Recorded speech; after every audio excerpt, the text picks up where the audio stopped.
敵将させるか。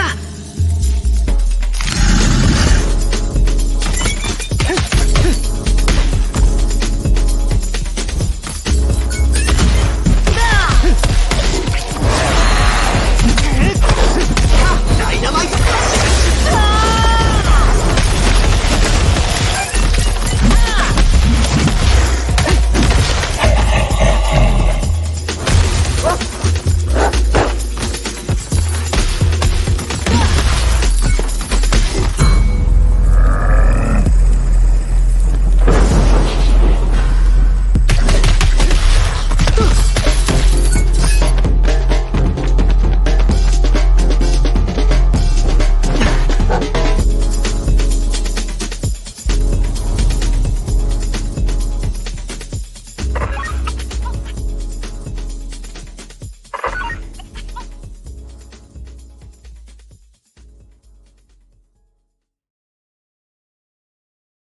Well, Nice. hey everyone. Hey, welcome to another episode of That's So Funny. My guest today is Collin, uh what developer, creator, designer, director of the game you just saw, Pizza Kid, coming soon, demo available already on Steam. What's up, Collin? How you Hey, how's doing, it man? going? It's good. It's just another day. Yeah, seriously. Yeah, so yeah, man. I No, mean, I uh-huh. hope you guys like that intro. No, it's tight, Uh, man. Like it's got a for nice sure. mixture of gameplay because I played the Yeah, demo and then yeah, was like hand drawn animation. Like you do the yeah, animation. yeah. The intro. So that, believe it or not, the demo that you guys are checking out on Steam is actually a prototype demo. So we're actually redesigning the game visually, like more like an aesthetic overhaul. So you'll see some newer updates coming this year, and hopefully sooner than later. But yeah, we'll get into that later. So, Yeah, no, but I yeah, know those yeah, those kind of things take time, especially yeah. even Oh in yeah, AAA high budget, crazy rock star type productions. You oh got yeah, yeah, delays like that. So no, no, yeah. I played the I remember playing the We're played on the a nine to demo, five budget, bro. dude. For real, I know the feeling. I know the Grinding. feeling. Everything's Yeah. on a budget now Hmm. nowadays. Well, I mean, like we self fund, so yeah, yeah, we're Oh self no, funded. yeah, So it's no, but it's a it's good because struggle. you it's good too though because you have control of your own, like what you want to do. You know what I mean? You don't have to answer Oh, to absolutely, yeah. anyone. So that's always good Yep. to own it. No, Yeah, I played the yeah. demo of this game on Hmm. Steam. I loved it. It Hmm. gives me the real Streets of Rage, Ninja Thanks, man. Turtles type vibe. But Hmm. then it has like a combo and parry system, kind of like a Yeah, one-on-one fighter. You know what I mean? yeah, yeah, Um, like you being a small team or just you, I'll say. yeah. What is really like? What do you put into like the game, and what do you kind of Hmm. have other people do? Like the music, I know there's unique Hmm. music to it. There's voiceover. There's all the Yeah, art and stuff. So like, yeah. what are you like in charge of, Oh basically? man, I'm like the conductor, of an orchestra, basically. Like, I mean, it's pretty wild. So I obviously created the game from nothing. So just an idea. And then I hired freelancers and partnered up with some people. Um we went through some transitional phases where we found a couple programmers who originally were interested in helping us out.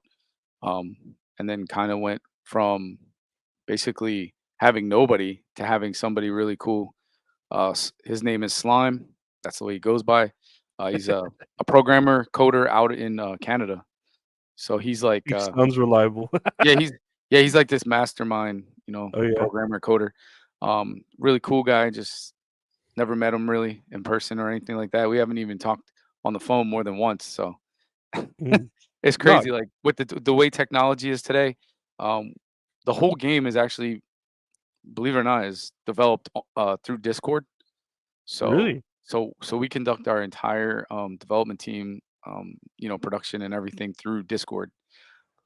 Yeah, that's so amazing. we are on there like daily. So um, I did I basically did all the concept art from Mhm. the start. I started with like really rough sketches and I should say, like, I didn't do the final concept art, but I definitely did, like, roughs and stuff.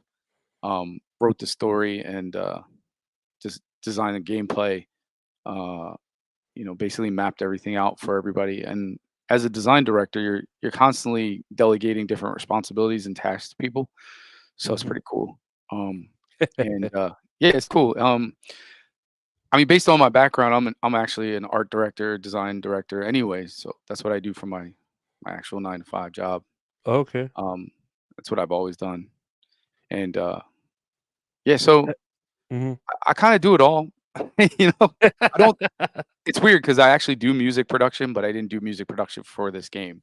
I actually Mhm. enjoy working with people I appreciate their art and their music, so I, like, wanna work with those people, so I reach out to usually to my friends or people I've met in the past. So Kevin Ripley is a super talented musician, composer, producer. He's out of Philadelphia. He produced all the music for the game. So he's really talented, like super talented. And I love his music and it always had like a video game vibe. So he's actually a jazz musician. So he was just like into electronic music for a while. He's been doing that for, you know, I guess 10 or 15 years, something like that. Mhm. Um, and I heard all this music that he made that was kind of just sitting, I guess, like on his on his computer, or on his hard drive. Yeah, yeah. He sent me like folders of material, and I was just like, wow, like the music he was making actually helped me visualize the game. I know it sounds kind of weird. Like the music was done before the game, if that makes sense. No, yeah, it So can the music inspired, inspire you. yeah, Yeah. the music actually inspired the game aesthetics Mhm. and the game's visuals. I mean, obviously we worked on stuff that was original. At some point, actually went to him. I was like, "I need you to make me something that sounds like this." I mean, I grew up in the '90s. I grew up in the '80s and the '90s, but that's like Yeah. my era. The '90s Mhm. arcades. No, me too. Love the '90s, man, for everything. Video games, anime, music, clothing, whatever. That's the era, man. Sports. No, it's all making a comeback. It really is Mhm. all of that Yeah, aesthetic, yeah, especially when yeah, you look at games nowadays and their inspirations. oh And yeah, totally. I was gonna ask Mhm. you, had you like I know you said your this is kind of pertains to your normal 9 to 5 job, Mhm. your art direction and all that, or your background. But Mhm. have you ever developed a game before, or is this the first time you were like, you know what, I'm gonna, dip my toes in this and Yeah. really like go for it, or have you helped or done any sort of game development before? Actually, so the way I kind of fell into the game thing was I took a UX UI class in school. Hmm. I mean, I went back to school many times as an art, an artist designer. Um, you always want to kind of keep up to date with the latest technology and software It's and changing just faster than ever yeah, and now. just design Yeah. trends, things like that. So every couple of years, if I have some extra money, I'm like, hey, let me take a night class or whatever at one Hmm. of the local community colleges, which has like a really great design program. So I went back to school and took a couple extra classes in web, some web stuff like years ago, several years back. And when I got into the UX UI stuff, like the interactive design, I met some people there and they kind of introduced me to Discord and I was in this like game community, game society community or whatever of a variety of developers and designers. And I just had I guess I just had the idea out of like, I don't know. It's I guess it's sort of an internal, it's like a moment in time where you're like, you know what? For whatever reason, you're like, I think I want to make a game. Like I pretty much did everything else as an artist and designer. I used Hmm. to make music, I used to put out vinyl records and I made t-shirts, I made hats, I used to manufacture clothing, and I've designed, music packaging, CDs, um, business cards, all that stuff, all printed media. I just Hmm. got to the point where I was like, what didn't I do yet? So, no, games were something that I've always loved, obviously. Um, but I think my kids were what inspired me to want to make a game, Hmm. because I'd see the games that they were playing, and then I'd be like, you know what? I think I might be able to make something that's probably as good or maybe more interesting to them. So I introduced my children to games that I liked as a kid, and then they were like kind of into some of the stuff, like Streets of Rage 4, they loved, Oh yeah, and that's good. they love Sekiro, which is like one of the most difficult action ninja shinobi whatever games you want to call it. Uh-huh. They call it a what do they call that? The I mean, I know Souls. it's made by they call it Souls like, but I wouldn't even consider it like that because it's kind of its own thing. Yeah, It's its own entity, but yeah, it's like Ninja Gaiden type. It's just it's a super Sekiro hard. like. Yeah, it's a Ninja Gaiden. It's Ninja Gaiden, but yeah, it's just it's actually a really phenomenal game. It's probably one of the best design games I've ever experienced, beside like Metal Gear Solid and several other games that I probably most people would be like, "Oh, okay." Contra was amazing. Street Fighter, obviously, Mark of the Wolves. So many games that we all grew up playing, and Hmm. from the Neo Geo, Capcom era, Konami, all the classics. Mario, I love Nintendo games, obviously. But yeah, just wanted to make a game, man. I just wanted to do something unique, something a little different from what I was used to. And really, I think as an indie, you kind of make games for yourself first. I Hmm. think that's sort of something that we've talked about in the past with like our peers. Like I think it's really important as an indie to make the game that you want to make, not something that you're making, obviously to impress people or make money off of, but it's more like let's make something that we want to play, something that's not something that literally doesn't exist, at least in your mind. Yeah, And of then, course. it's like making a movie that you've imagined or dreamed up at some point. So that's pretty much it, man. I mean, it's just a matter of like visualizing something that I thought could be cool. So No, I completely get yeah, that. yeah. Like I know I'm not much of an artist, but more of Mhm, a writer. And mhm. when I write like a story, I write it for myself, so I know I'll enjoy it. If you Right. get to a point where you feel like you're writing to entertain someone else or a mass group, Mhm, it gets like a chore, like it's mhm. boring, like Exactly. your heart's not in it. You know what I mean? Yeah. So I can definitely Specifically, see yeah. that Yeah, being for the sure. passion. Yeah, for sure. Uh, and with Pizza Kid, I know you're saying a little bit about its inspirations and where it came from. Mhm. The story, like, did you have the story first and then the gameplay, or did you have the gameplay like in your mind and then the story? Like, what sort of came, the chicken and the egg type? What Yeah, came it's weird. first? Actually, I mean, this game has evolved from like literally. I've done interviews in the past where I've actually explained this, Hmm. but just to like sort of glaze over it, I guess, or gloss over it. It's like I was trying to make a game for my kids that was about healthy food. So it started off as this pizza game where like you run around and find ingredients and you make pizzas, but you also like beat up these like evil vegetables that are poisoned and you're trying to make them like whole, So kind of silly, but my kids weren't feeling it. So we went back to the drawing board. And then I was like, you know what, man, I just love beat 'em up games, but I feel like beat 'em up games are for the most part, they're almost like a cliche, like in a sense. Like I hate to say No, there is that the trope of the crime, the crime and the police, or yeah, the yeah. criminal and the police and the streets, it's just all kind of the same. But that's not a knock on any beat 'em up developer, any because I mean I appreciate all the games that are coming out now, but I mean me personally, I just didn't want to make another Streets of Rage game or another, Hmm. even I don't even know if you realize this, but the game is a side scroll beat 'em up. So it's on a lateral plane. It's not Z axis or they call them belt. Is it a what's it called? I forget. I think I know Belt what you're it's talking belt about, but I didn't sorry, notice. it's called belt scrolling. That's what they Uh call in huh. Japan, belt Uh huh. scrollers.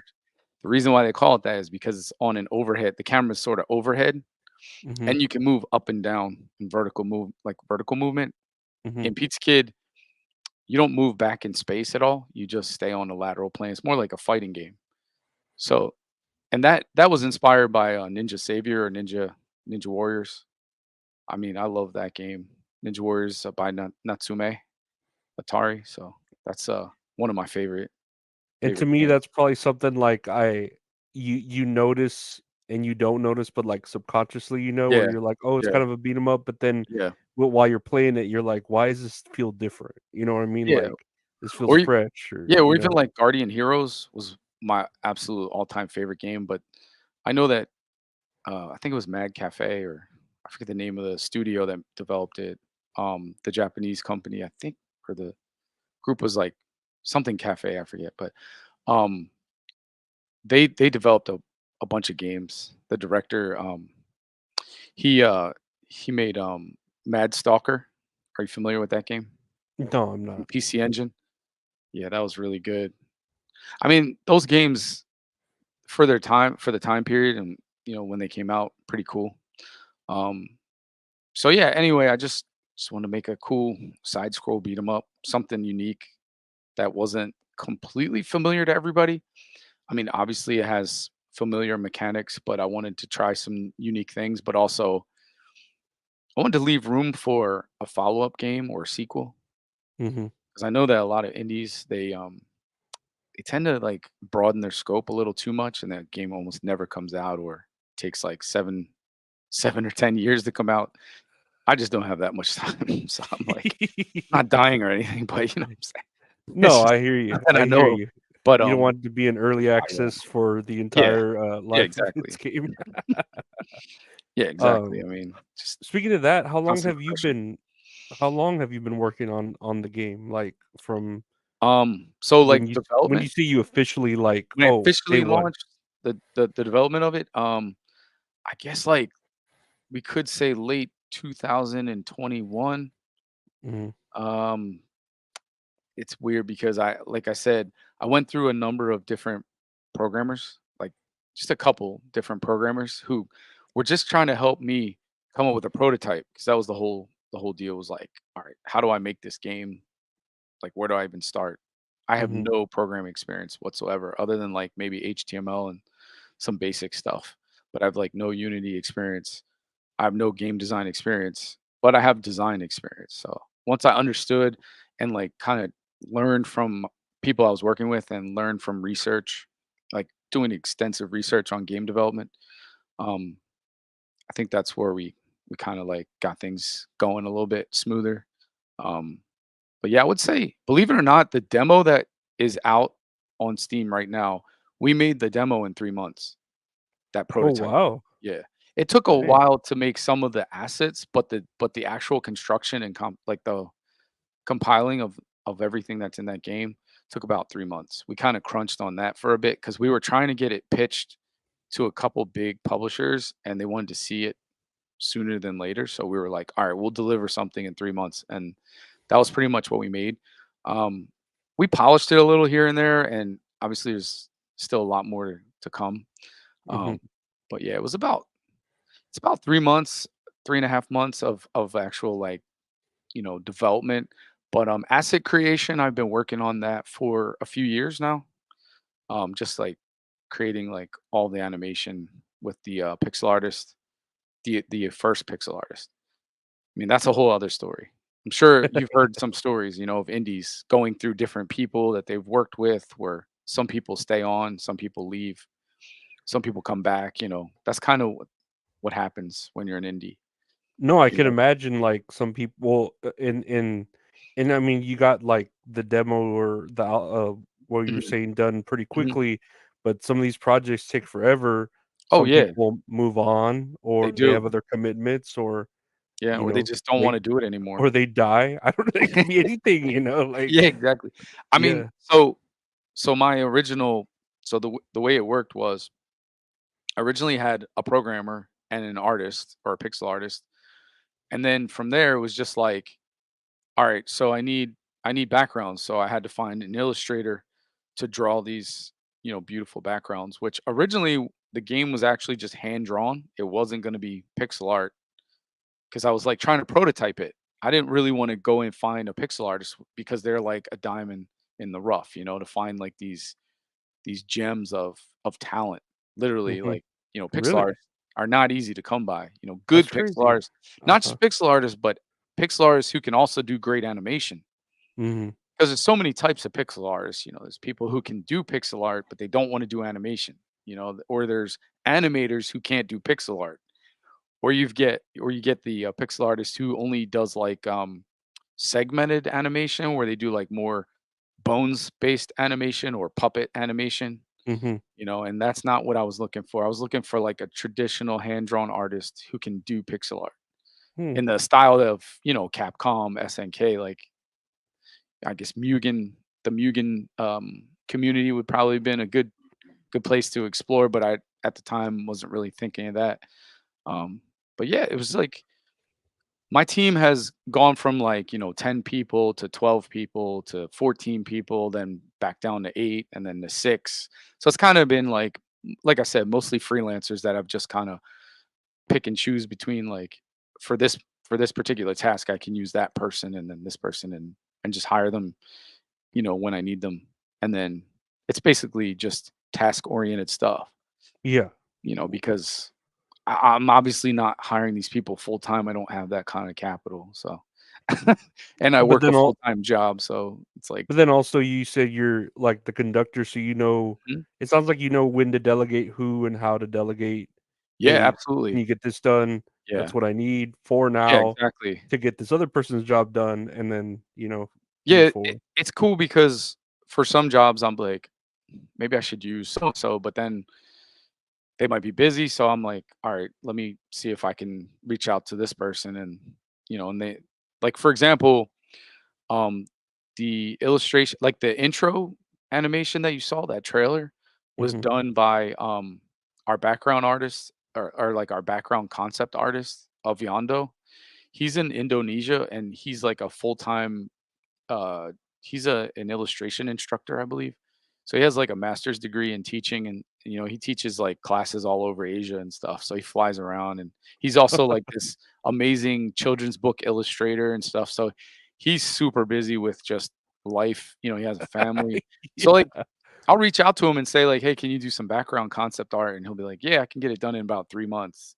So like sometimes you just have to wait. No, it's understandable. And then other times I'm like, well, I could wait for him, or I can reach out to like Ellie. Ellie's in the UK and she's an awesome artist and illustrator. So she helped me with like all of our concept sheets for like the individual characters and enemies. And she helped me with move set sheets where we kind of, I mean, I've got like a real quick story about that. It was pretty funny actually. I just learned about this. So apparently in Japan, they don't do any design sheets for characters. I always thought they did. If you ever seen like Capcom and SNK, they have these awesome, books. Now they have these like art books, right? And if you look at Hmm. the art book, you see like the moves that are drawn out by an artist like, Akiman would draw out character moves and design the character, figure out their special attacks, their base attacks, all this stuff.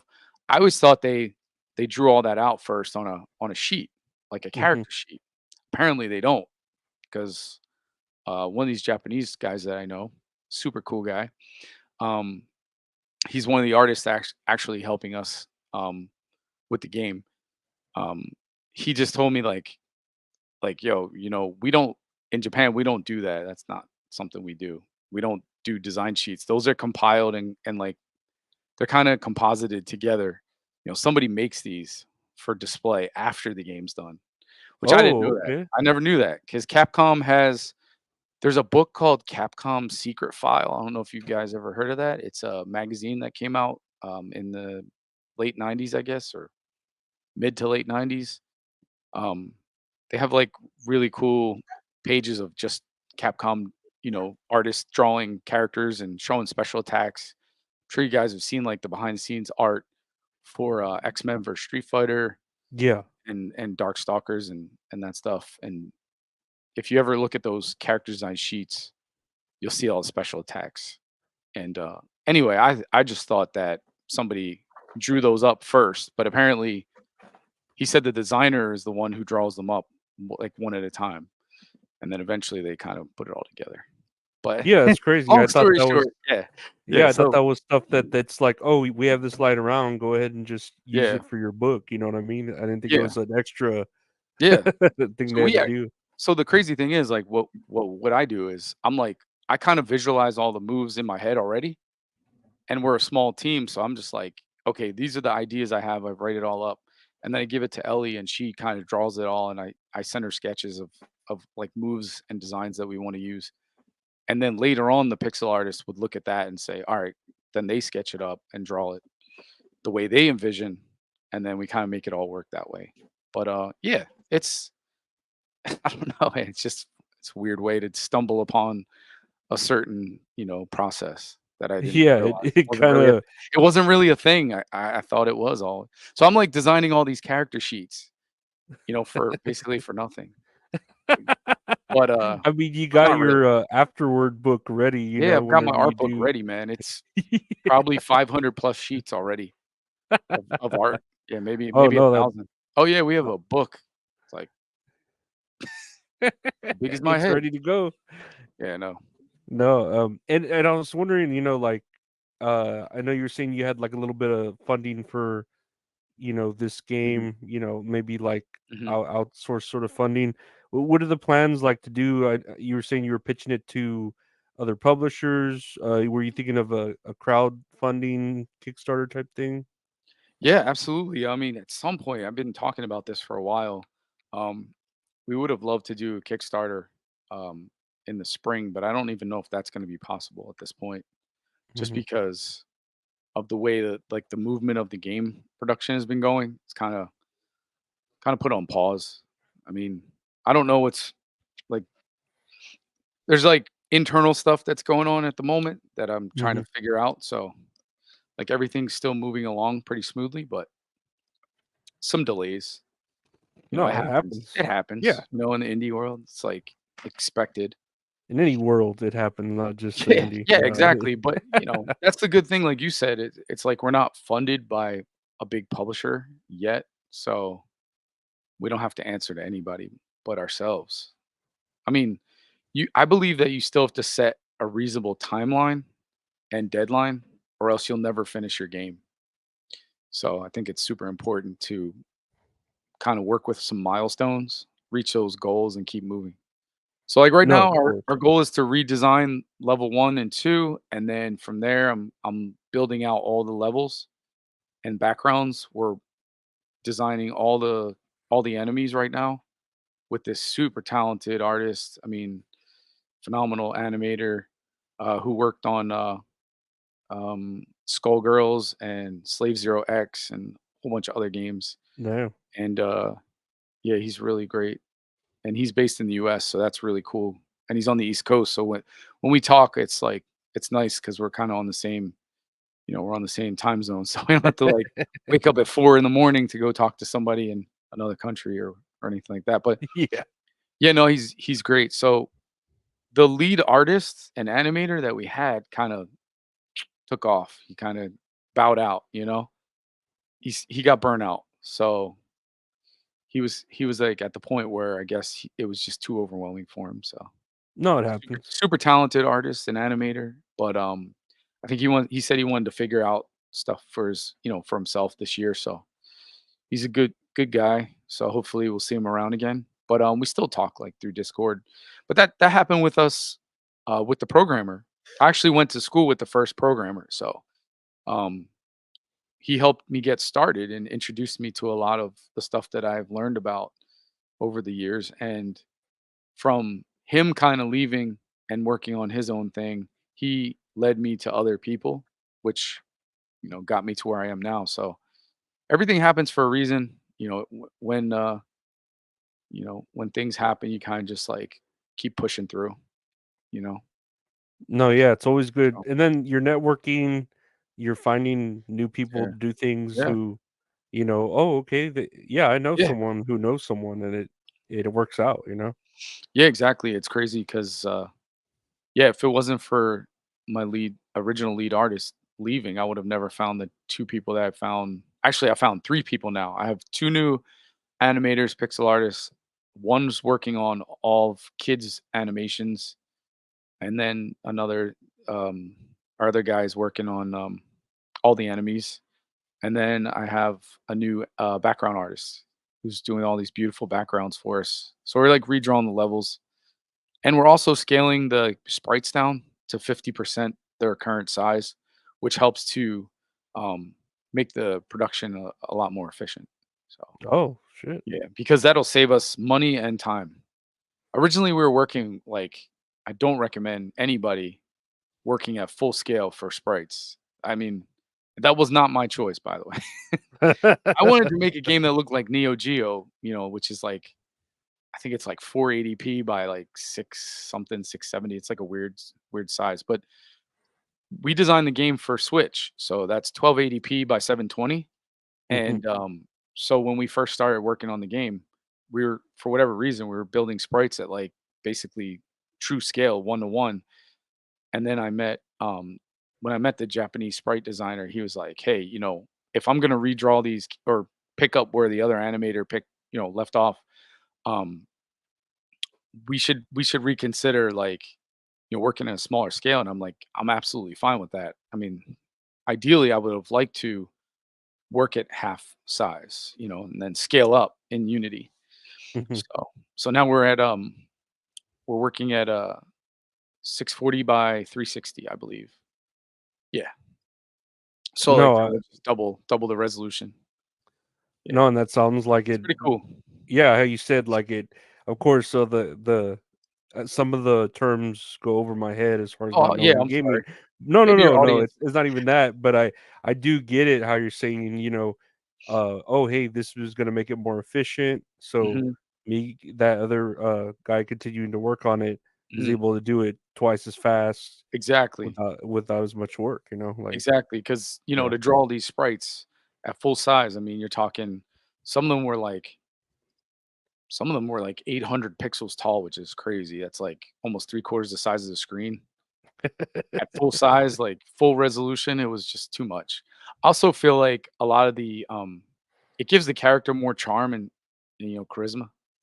Like, Hmm. true pixel artists love, like, sort of a midway between Nintendo, 8-bit Nintendo graphics and, like, I guess, Neo Geo, CPS2 and CPS3 Capcom sprites, like, that's kind of the golden age of sprite design, so, trying to keep it within that 16-bit, realm and the 24-bit realm, if you And even I bit. know with Pizza Kid, I saw you had like merch and other. I think you even had a comic book like Yeah. concept and stuff. What Yeah, we have a what other plans would you have? Like, we actually have 2 comic books in the works. uh-huh. One is completed, it's just missing the, uh, the story and the dialogue. I mean, it's written, it just has to be, you know, integrated. Hmm. Speech bubbles and all that stuff has to be laid out, so it's just overwhelming because 'cause I'm only one person, and I don't Oh yeah, of I course. don't do so it's weird, like, a lot of that's part of the reason why some of the people in our team would say to me, "Hey, you're not focused. You're not working on the game enough. You're not doing this." And I'm like, "I'm always working on the game. Like, you have no idea." I mean, some days I'm up till 4 in the morning just brainstorming about what I'm working on the next day or what I have going on for the next week. I mean, when you're design directing or directing a game, you're managing like, all different types of people, but you're also if you don't have the money to hire a marketing agency, I'm marketing the game myself also. Hmm. Luckily I have one person who's now helping us get the name out on other social media platforms, somebody I used to work with. She's based in Midwestern Pennsylvania. She helps us out with, just posting stuff on Instagram, Facebook, and TikTok, which I don't like TikTok, but don't tell anybody. Shh. It's I a sh- necessary evil. I'll tell you that. exactly. I mean, Yeah. I don't even love Twitter, but I'm on there all the time just posting because I feel like that's where all the indies are. That's the Hmm. hot spot. It's a hotbed of talent. But yeah. So I think what the team doesn't realize is that maybe this goes on all the time with some indies, but when you're like the creator slash director of a game, like the lead, if you don't have like actual money behind you, you have to figure out creative ways to market your game, and you have to market your game in parallel, in at the same time as your development. You cannot wait, a week before the game's about to come out on Steam and decide that you're going to start posting about it because usually you're just a Oh just a yeah, drop in a it's gonna lake, you know, like it's you're gonna a be a drop of dud. water. Yeah, It's gonna well, it's be a like dud, and then like you no just one, it's never gonna catch traction. exactly. You You know. need to build that audience and build the community and build a foundation from its very inception, from the start. And it's so important to build a following. Hmm. I mean, like I said, I used to do music. I still do music once in a while, but I've put out a lot of records on vinyl and CD, cassettes, and we're an indie music company, or we were at one point, and it's not easy to promote your music, let alone a video game. So I just took my experience with that and said, "There's no way I'm waiting. I don't want to wait, 6 years into development and then decide I'm going to start marketing my game." I mean, look, it could work for some people. Maybe it does. I don't know, but in my experience, it didn't work for me. So I'd like to continue to share development, um, progress and things like that with our Discord. That's why we encourage people to join our Discord and follow us on Twitter so they could see what's going on because that's where we're most active. And Yeah, and I yeah, think the transparency is appreciative of people. It'll inspire them to want to do it if they see someone else doing it, and it's yeah, like a totally. snowball effect of Yeah, absolutely. people just, I don't know, enjoying this indie community Yeah, it's and fun. So following much. each other. You know. Yeah, it's exactly. We gotta support each other and try to help each other out, which is like what I do. Pretty active if I can be on Discord. I'm a member of various like a variety of channels, but you can only join so many before you're just like you almost it's just too much. There's not enough time in the day to sit and interact. Uh huh. But there's several that I'm a member of that I visit. I frequent every week just to check in, and yeah, they're great. Just to we kind of all support each other. We share our work. We share our updates. But yeah, the game development is so much fun. I love it. I don't find it to be like stressful in any way other than dealing with when you're dealing with individuals who have a very strong opinion. That's the most that's the most difficult That's the thing to deal with. entire internet. I feel Yeah, like at this exactly. point. So, especially talented individuals who have a strong opinion, but everybody's cool. Like everybody on our team is super cool. We have people No, from, Norway, like Morty. Morty is our sound engineer and he's a sound effects designer. He does UI design, man. He does all kinds of cool stuff. is he like, oh geez, oh geez. He does all kinds of cool stuff. Uh-huh. But yeah, I mean we have several people that work on the game just, you know, but like I said, there's one programmer right now. He's kind of on hiatus. He just had a couple kids, so he's taking a break.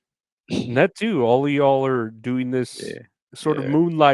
Yeah. moonlighting it, you know what I mean? Like Yeah, it's it cool. it, it's of course something y'all are taking as a seriously as a job, Mhm. but it's still passion, Yeah. because Oh, yeah. like it's of course it's like, oh well, you're getting, yeah, you're hiring these people, paying the money, Mhm. but it is Mhm. passion because they're willing to like sit there, talk to you about it. You can Yeah. direct them, and Well, they're you know, dedicated too. I like that. I like yeah. people. Well, the other thing is, I like people who are committed to like seeing the whole thing through. I didn't want somebody who was kind of flaky. Hmm. You really don't have much say in that. As far as like how people are going to react at some point, they might flake out on you and they might just decide they're not in it for the long haul. Nobody is ever as committed as you are as the creator of a game because nobody Hmm. lives in your head and they don't know how crazy you might be. Hmm. So, I mean, I'm dedicated. I'm kind of doing this as like a sort of a necessity, I guess you could say. For me, it's like I have to do this. It's like do or die. Yeah, That's like hardcore to me. I'm like hardcore it's like game your designer. opus. Like this is. Magnum opus, yeah. That's it, man. It's all or nothing for us, man. Me and my buddy Calvin, and then my buddy Carlos. Like there's like so many different people that helped out with this project. So it's like our thank you list is gonna be like longer than the game itself. So you never know. But no, like we're trying to get to the point where we can we're supposed to attend PAX East again this year, just as visitors. We were originally gonna show Mhm. the game, but with everything that went on this past year with our delays, we weren't able to complete the updated demo. So I didn't want to spend $5,000 showing off a half-assed demo. Ooh, jeez. Yeah, it's Wow. expensive too. PAX East is pricey. It's like $2,500 to have the floor space, and then you have to pay for like your rental and your hotel accommodations, your food, all that stuff. It's crazy. Well, I'm sure it's good exposure, but yeah, if you're not Yeah. ready to show off something you're ready or proud of, Hmm. you know what I mean, to show, you Yeah. don't want to like, half-ass it and Yeah, because of the end up wasting impressions. that money. Exactly. Like last year we attended the March show, PAX East 2023, and that was great. I mean, I met with over 30 publishers, but you know, I tried to get with Devolver Games, but they weren't interested. And Modus, I think it's Modus Games, couple big companies. A company that put out Toxic, is it Toxic Avengers?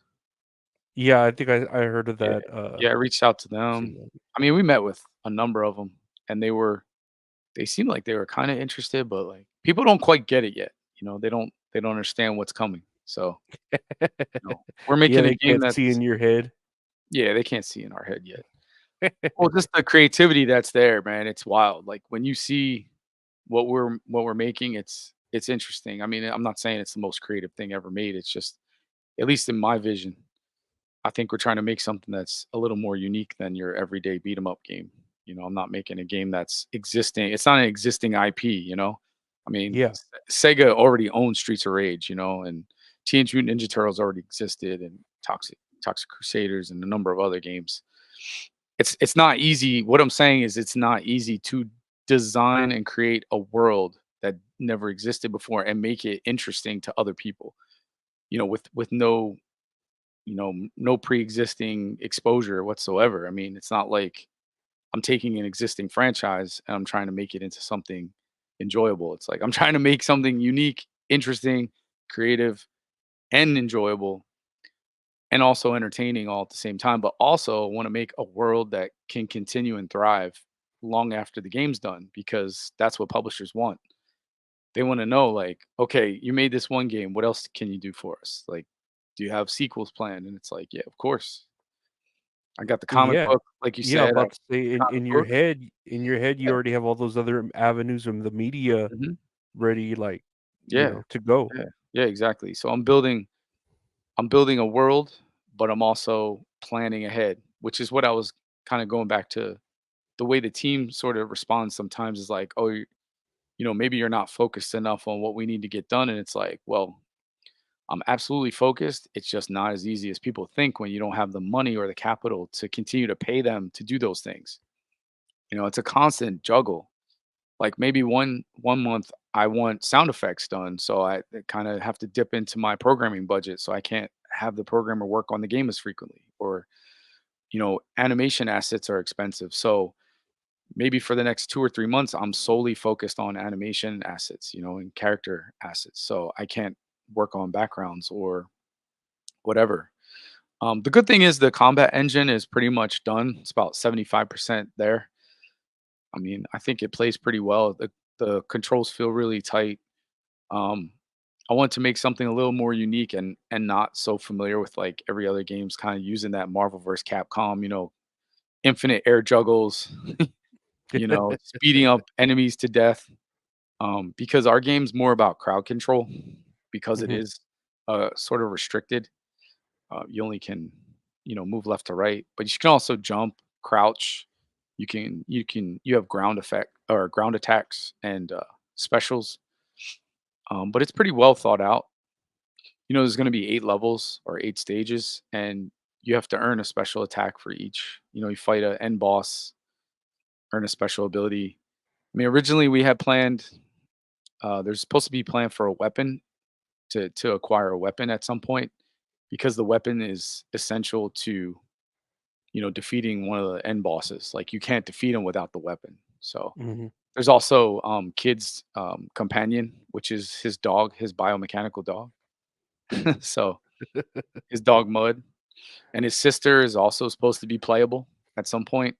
Black Mhm. Rose. That's the Yeah, that like side. right there. Yeah. Yeah. She's like his. She's Kunoichi. She's like a, shinobi, female shinobi.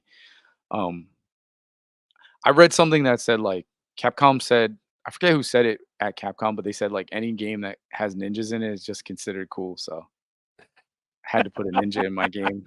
It's just essential. Yeah, he said that like I forget who. I think it was Akiman. Maybe he said it in Uh-huh. one of the interviews. He was like, any game with a ninja is just cool. So I was like, all right, that's good enough for me, man. Let's do it. I mean, I always who doesn't love ninjas though, right? No, for real. Ninjas are like, So yeah, they're essential. like cowboys or like Yeah, universal. yeah, I don't know. exactly. They're just Yeah. cool. That's you just hit on something. Is there a cowboy ninja story at all? Because that'd I be feel like there is is, there or something out? they're inspired by Cowboy it. You know what ninja? I mean? Yeah, I but feel is like there like a cowboy ninja game? I don't know. I don't know. It's pretty I interesting. There's yeah, I feel Cowboy like there Bebop. would be. I feel like there would be like where there's the That'd be the cool. swords the swordsman who uses a gun also. You know what I mean? Oh Uh, yeah, there's that. Yeah, yeah. I was thinking that'd Uh, be cool. Well, and then said in those times, but yeah, no, you're right. Like there's some things that are just always cool, you and know what's ninjas are funny? like one of them. The one thing that really bogs my mind is Well, boggles me is in Japan they don't put out enough ninja films. Did you notice that? It's like almost all samurai films, like modern in the modern day. Whereas like if you look at a lot of like martial arts films, a lot of them have ninjas are sort of in there in the story. Like Iron Monkey, it's like shinobi in that. mhm. Have you ever? Are you into martial arts films at all? Very little. Oh, really? Okay. I'm trying to get more into that. Check out. Recently, like just checking Yeah. out older movies or Check out the you know. classics and check out anything that Donnie Yen did, like Ip Man, IP, Oh, MAN, I've seen those, all and those those are are really good. good. All the Yeah. classics like Bruce Lee. Yeah. I mean, I watched one of my favorite movies of all time is Fist of Legend with Jet That Li. That's I've amazing. never seen that. Yeah, that's one of the most amazing choreographed martial arts films I've ever seen. Um, I watch a lot of movies in general. You know, it's funny Me because like I think it was for whatever reason now I'm gonna of course draw a blank, but oh Hideo Kojima, he was like, my body's made up of like 90% of movies or something like that. It's something like that. And I said something like, yeah, I'm like the same, but it's like with me it's like anime because I grew up with that stuff. So Yeah. No, anime, manga, I love that. I grew up with a lot of like 90s Nickelodeon, 90s Nick Oh at yeah. Night reruns. So Yeah. a lot of like the comedy I'm used to is that well-timed, Oh like yeah. you know what I mean? Like like Lucy where she falls or slip Yeah. and falls, or Slapstick. Yeah. yeah, slapstick, or someone sets up another person for a joke and then they do the punchline, and You can't do that on television? Slime? yeah, stuff Yeah, I like remember that, that. like Yeah, it's yeah, funny. or even the '90s animation, Oh, like yeah. you said, it's all and then going back to, like, your game, it's very the retro inspired feel, and it's something about it that is, like, making a comeback, resurgence, in Yeah. these Yeah. times, Yeah, for that sure. art style. Yeah, I mean, the whole thing with the visuals is, like, when I first started, I really didn't know what direction I wanna go in, so we kind of explored different ideas for visuals, and, originally, like, I was thinking, like, maybe a '60s style was pretty cool, because I used to love '60s animation, like, American Mhm, animation was pretty interesting. It was sort of a hybrid, looked like, it was drawn by, like, manga artists, and, yeah, then I kind of was like, "You know what? How about, like, a '90s graphic novel style?" Like, not quite Comic Zone, but, I just imagine the pages of, like, a Mike Mignola comic book coming to life? mhm. So I was going for that kinda darker aesthetic. So, yeah, I mean, that's kinda what we're doing now. Um, the new sprites have a lot of dark shadows now, like, really heavy black shadows, sorta Mike Mignola-esque, or, Mm. like, still has that anime influence. So it's pretty cool. No, no, I'm really looking Trying to do forward something. to it. Yeah. Yeah, thanks. No, yeah, I definitely gonna keep our eyes on An eye it, on it. and, Yeah. yeah, no, that's Pizza Kid. I wanna thank you, Yeah. Colin, for being here Yeah, for sure. Thank you. today. Yeah, so they can find you, like, on Twitter, Yeah. A Kid Pizza, Discord. Yep. I'm sure I'll put the link in the description.